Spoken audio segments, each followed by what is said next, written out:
And joining me in the studio is French Politics Editor Marc Perelman. I imagine, Marc, the pressure on far-left leader Jean-Luc Mélenchon is growing by the minute. Absolutely. And you saw those images of Mélenchon really retorting to all the accusations, because obviously everyone, and not only on the far right, which is to be expected, but also you heard government ministers saying that clearly he had a responsibility, not a direct responsibility, but probably a moral responsibility. This is obviously something that's not accepted by the France Unbowed leader, all the MPs, the others, and especially the MP we saw, who was the founder of this group, the Young Guard. The problem is that Raphaël Arnaud, this MP, his attaché in Parliament, has been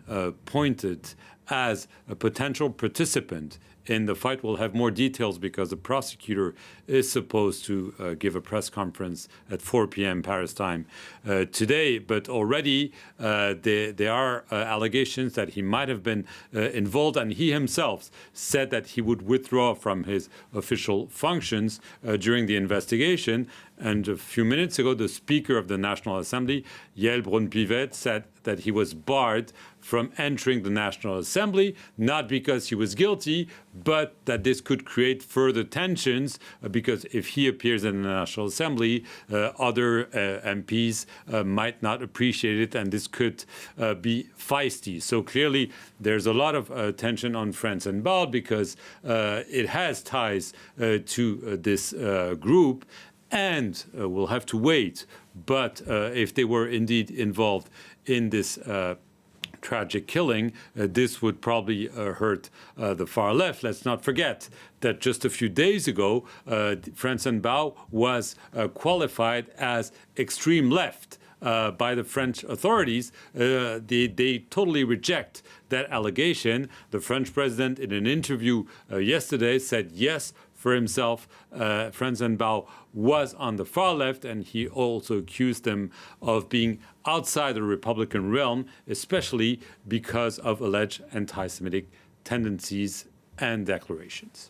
And of course, the big question is, what impact is this going to have on municipal elections here in France next month? Well, obviously, yes, we're entering the last stage before those elections. Those are first and foremost local elections. If they were national elections, it would probably have more of an impact. But obviously in Lyon, where this took place, this could have an impact, but this is going to hurt, obviously, France Unbowed, because they had decided to make those elections important one, because they had generally neglected the municipal election. They said, our fight is the presidential election, the legislative election. This is how we need to really impose ourselves. And the municipal election is about local issues. That's not so much what we care about. This year, they said they realized that they probably were wrong in not having a strong local implantation. And so they were betting on those local elections